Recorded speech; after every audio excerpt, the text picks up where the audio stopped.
Hi guys! It's nice to see you again. I hope you're all well and good despite the heat and yung pabugso-bugsong ulan.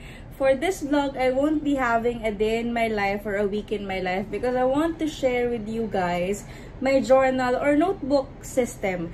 Pero ecosystem kasi yung gusto kong tawagin sa kanila, especially sa community ng mga nag-journal.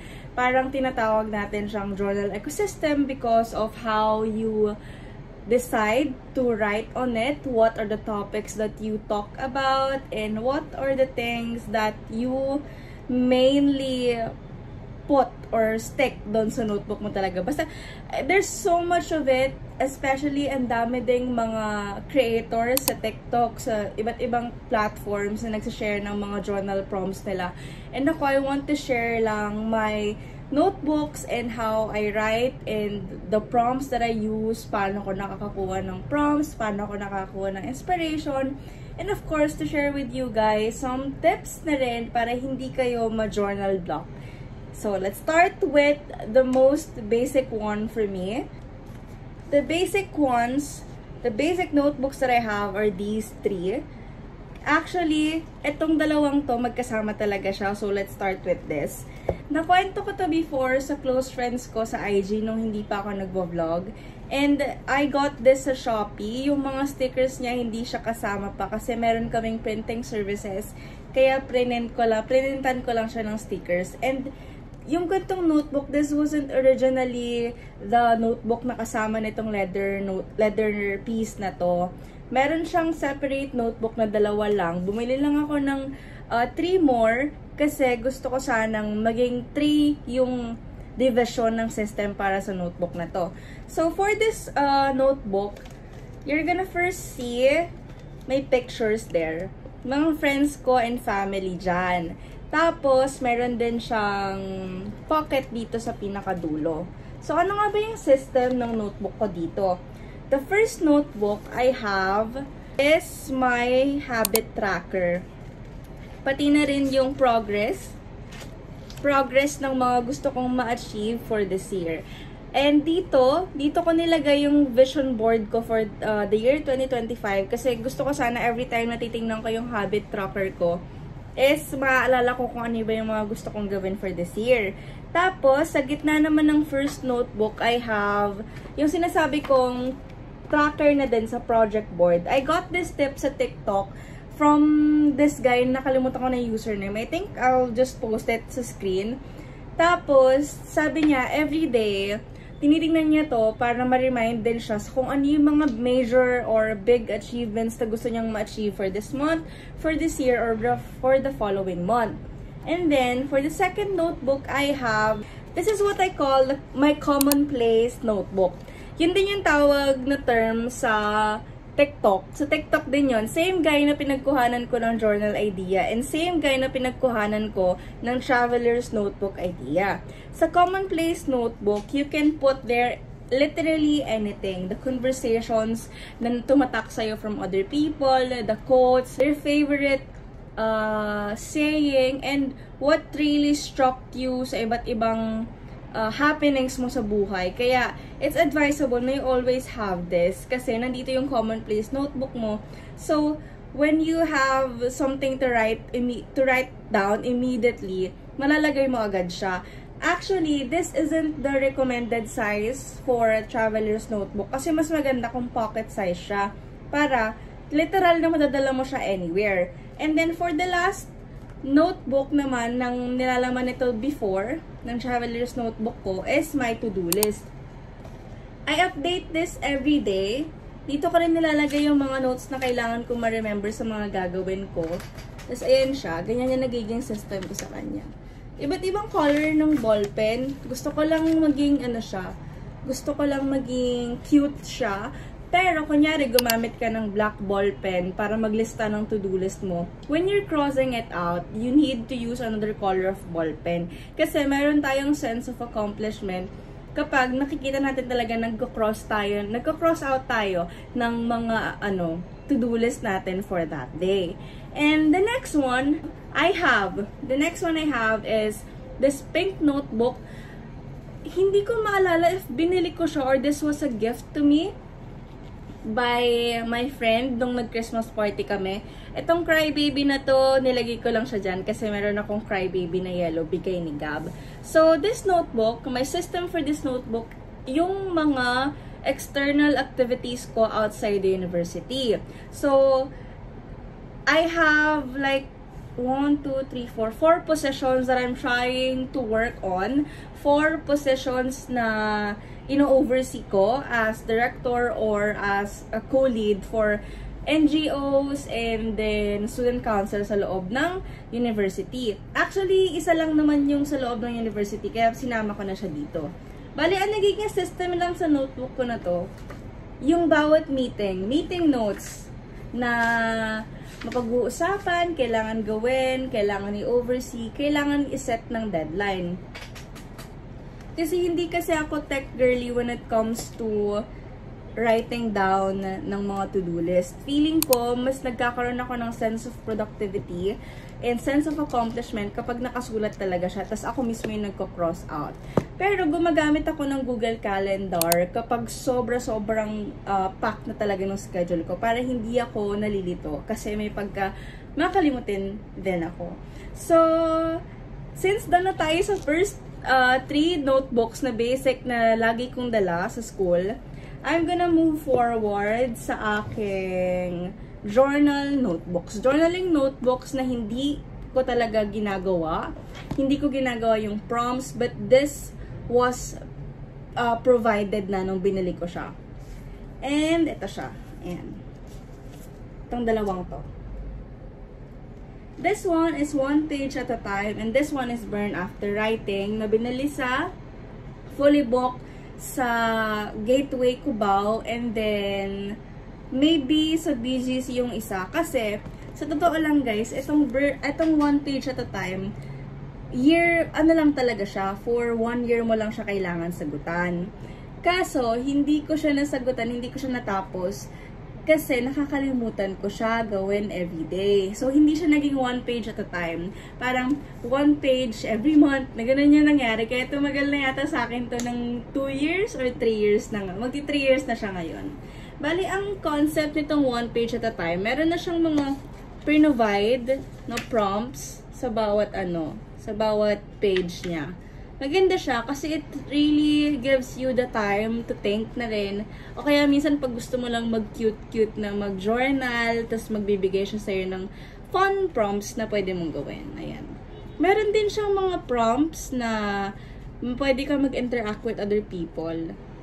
Pero may mga prompts na blanco lang kasi it's meant to give you a space na hindi mo kailangan ma-pressure sa pag-journal.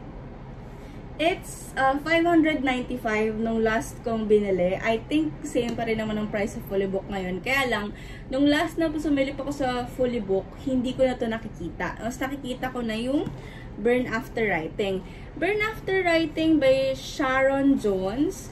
Ito rin yung like 1 page at a time. May mga prompts na siya na provided. Pero I think mas deep yung prompts niya. Hindi ko pa siya natatapos kasi minsan merong mga prompts na hindi ko pa alam kung paano ko sasagutin. Hindi ko alam if kaya ko bang maging honest sa pagsusulat. So, one example would be, I wish I had never met. Ayan. Ganyan. May prompt silang ganyan. Tapos, meron na akong mga naging answer sa my first, my biggest heartbreak, ganyan. Tapos meron silang ganito, mga list ka lang. Top 5 most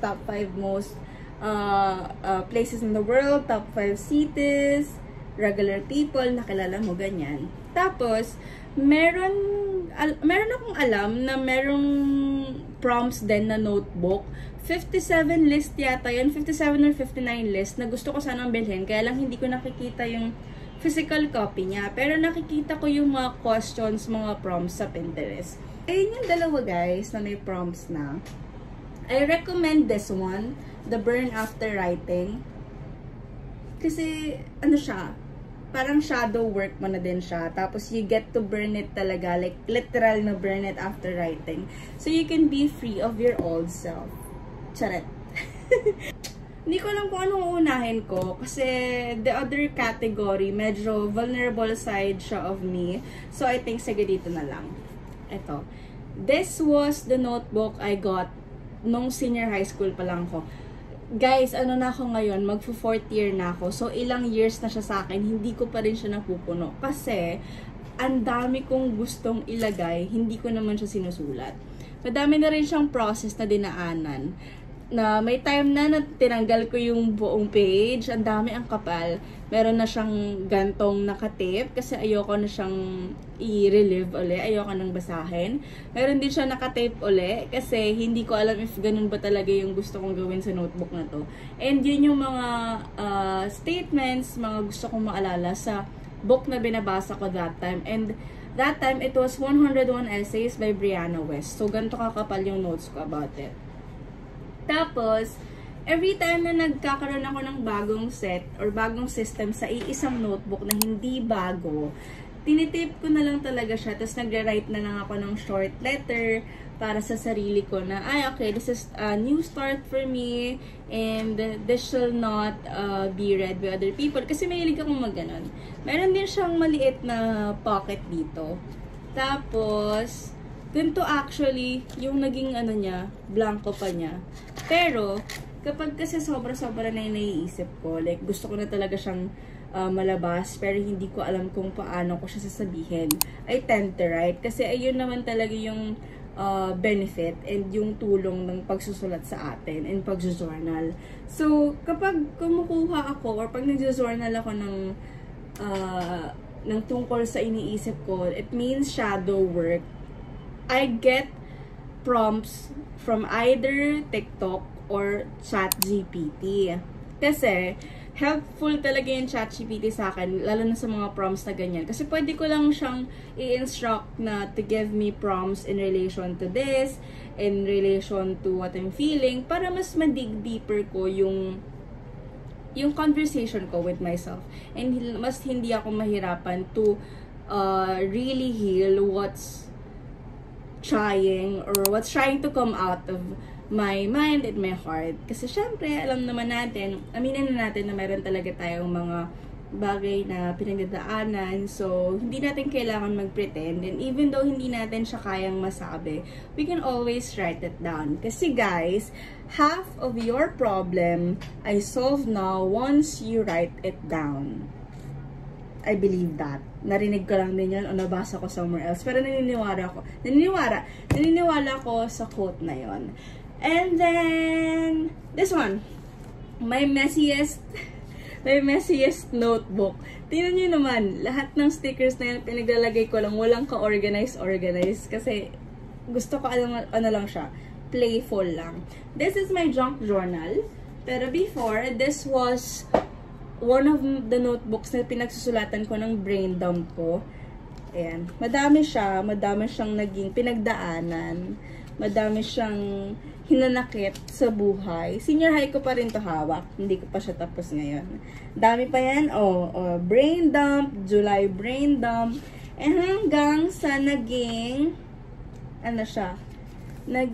ayan, junk journal siya. Pero this time, journaling pa rin siya na pinagpiprint ko yung papers, mga pictures. And memory notebook na siya ng mga friends ko nung first year. Yung iba dito, hindi ko na friends. Tapos yung iba dito, hindi ko na rin sila nakaka-interact. Kasi first year of college yun, and it's normal. Dati rin naglalagay pa ako ng bulaklak, kaya dito may sobrang dumi. Kasi gusto ko sanang i-preserve. Kasi hindi ka pala ganun talaga magpe-preserve ng bulaklak. Parang eme-eme ko lang yun. So, nag-decide ako na instead ganito kakapal yung hindi ko alam kung anong gagawin or anong isusulat, magiging junk journal ko na lang siya. Ito, inspiration, TikTok din. Parang yung first page is about you, your picture, and pwede ka rin maglagay ng letter mo about yourself.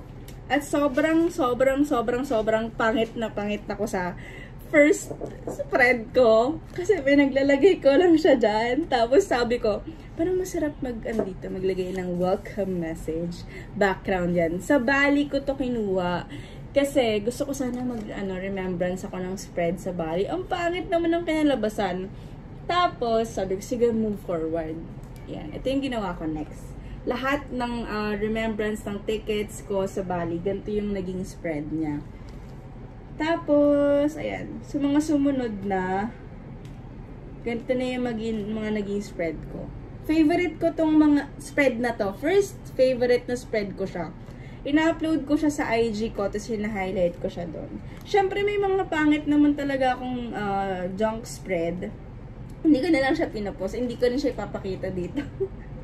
Pero tip lang, when it comes to junk journaling, huwag kang masyadong ma-pressure na kailangan maganda to, kailangan ganito yung color palette niya, ganito yung magiging spread niya. Kasi it's a moment for you to relax and to release then your creative side. So wag kang ma-pressure na kung ano yung nakikita mo man sa TikTok na ganito dapat siya ka-smooth. Wag mong gayahin yun kasi your notebook and your journal is yours to take and yours to yours to be proud of.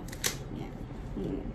Kuha ka lang din ng kung ano-ano makikita mo sa restaurant, sa kakainan mo, ganyan.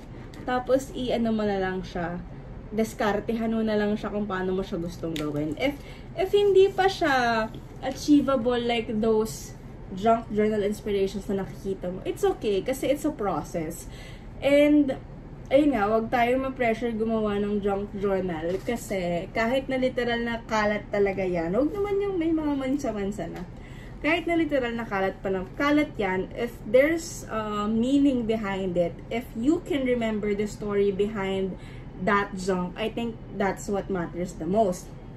So, after ng junk journal ko, I have here my notebook. Ganito yung napapansin. Pansin nyo guys, ganito yung favorite kong type of notebook. Yung medyo hardbound siya. Kasi, siya, sketchpad / notebook na ginagawa ko lang talaga notebook. Kaso, mabigat siyang dalhin. So anyways, this notebook is my writing notebook for Nihongo. Nung pandemic, I decided na gusto kong mag-aral ng Nihongo. So, nag-start ako sa writing. I have resources sa online kung saan natuto akong magsulat ng Nihongo. Magsalita din. Ayan. Ayan yung notes ko. Hindi ko alam nakikita nyo ng maayos. Pero ganyan yung notes ko. Pre-practice ko talaga siya until I was able to finally introduce myself, answer basic questions. Kaso naputol siya nung lumipat na ako ng Manila. Ayan. Objectives pa yan, day. Meron ako ditong letters mismo. Yung guide ko. Ewan ko kung nandito pa yun. Basta, andito yung mga lahat ng nakuha kong resources. Prinent ko din siya. I'll try to find the link of that Nihongo school resources. Kasi nag-offer din sila ng, tutor, online tutor. Pero ito talaga yung unang-unang notebook na ginamit ko nung tatry akong matuto mag-Nihongo. Now, meron akong pack ng Nihongo resources na hindi ko pa rin ino-open talaga kahit nasabi ko for this year 2025. Sana mabuksan ko na siya uli kasi gusto ko talagang matuto ng ibang language other than Filipino and English. So, ayun lang. Last category na I think for my notebooks and the systems that I have. I'm gonna introduce to you first my side na hindi ko usually pinapakita sa iba. Sa close friends ko lang. Ang daming ek. Pero guys, if you're watching this and if you don't agree with the ideas that I'll be sharing from this to forward sa video na to, it's okay to stop watching. And it's okay if you don't agree with me kasi hindi naman tayo same ng religion. And religion, I mean, is the Bible. So, noong year 2024, I made it my commitment to do a devotion. Bible devotion siya. To learn about the Bible. To basically teach myself why there are these kind of beliefs, saan nanggagaling to, ano yung naging history sa Bible, ano yung mga comments ng ibang tao, ba't ganito yung sinasabi sa Bible, ano yung pinaglalaban natin pinaglalaban ko as a Christian. And this one, I got this sa retreat namin ng grade 10 ako. Heartline, sobrang tagal bago ko siya binuksan talaga, bago ko siya binasa. And ano lang siya, mga simple stories lang siya about faith, about restoring your faith. And it's a good read. And after kong mabasa yon, nagde-decide ako to put it down here. Lahat ng reflection ko na nakukuha from this, nalalagay ko dito. Lahat din ng questions ko na nakukuha from this, nalalagay ko dito. And it was a gift for me by Gab from National Bookstore. Ayan siya. Ganyan siya. Ganyan kahaba yung mga ano ko, mga reflection ko sa book ng Restoring Your Faith. And hindi naman ako sobrang hindi ako sobrang religious. Gusto ko lang talagang matuto and gusto kong i-open yung perspective ko when it comes to the beliefs of the Christian kasi Catholic ako, Christian, ganyan. Gusto ko lang hindi maging ignorante when it comes to those kind of exchange of ideas na ay, ganito sasabihin ko, mamaya hindi pala siya biblically accurate. Pero of course, alam ko naman yung value na hindi mo dapat kailangan at hindi mo dapat gamitin ang Bible when you are debating sa isang bagay na hindi kailangan ng Bible. And only logic. So, ito, Bible. Dami kong daldal. Ito, Bible. Nabili ko rin siya sa National Bookstore for 300 pesos. 299 lang to, pero 300 na lang. It's the King James Version. Well, I suggest that you get another version. Yung mas easy read siguro kasi sa King James. Kasi medyo nahirapan ako nung first na binabasa ko siya. So, bali, ang nagiging system ko sa Bible devotion ay SOAP, SOAP method siya.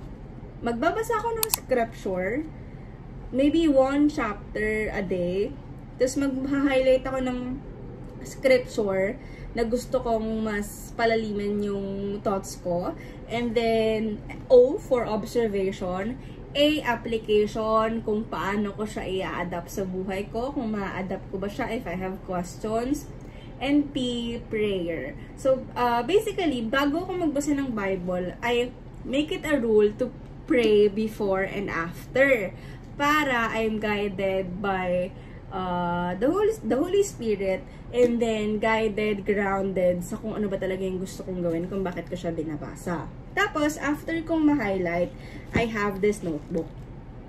It's a binder notebook. And this is where I put the scripture, the prayer that I have, and yung process SOP, yan, na gusto kong tandaan. May date yan, nilalagay ko kung anong verse, and sino yung nagsulat, anong chapter siya, Matthew ba, Genesis, etc., etc. Ganun yung nagiging process ng Bible devotion ko. And I have here the strict process that I follow. And ito yung sinasabi kong SOAP. Ito yung sinasabi kong process ko. Pray before, read the Bible, use SOAP, and then yung 3 questions, and then pray after. Yung 3 questions, it's like similar na rin sa SOAP. Yung una, how do you feel today? What did God tell you? And what will you do? So, parang application na rin talaga siya sa kung ano yung nabasa mo. So, ayan lang ang aking last category for my notebook. Sobrang dami. Nahulog na nga to kanina. Tapos hindi ko na alam kung saan ko siya ilalagay. Pero I'm still hoping na kaya kong mag-commit sa lahat ng notebooks ko ngayon. Kasi ang committed lang ako ng notebook for now. Itong 3 basic notebooks. And then yung junk journal ko. Ayoko naman ibenta yung iba kasi may sulat ko na talaga. So, it's mine to own. So, I thank you guys, and I hope you guys enjoyed talking with me and learning about my notebook system. I hope you guys learned something. I'll do my best to input sa screen kung ano ba yung mga prompts, pati accounts na nagbibigay sa akin ng prompts sa TikTok. And then, one long-lasting tip na lang talaga, don't ever take advice, literal advice na ganito dapat yung gawin mo sa journal mo. You still need to have a heart sa tuwing magsa-start ka ng journal mo. Kasi you have to own it. Para hindi mo maramdaman na you're doing it for someone else. You have to do it for yourself kasi the benefits of writing, the benefits of journaling is for you to own. So, ayan lang guys. See you in my next vlog. Thank you so much. I hope you learned something. Don't hesitate to message me. If you guys have questions, you can reach me through my Instagram account or my email. But I think most better sa Instagram account. So, I hope to see you there and I hope to see you in my next vlog. Thank you! Bye!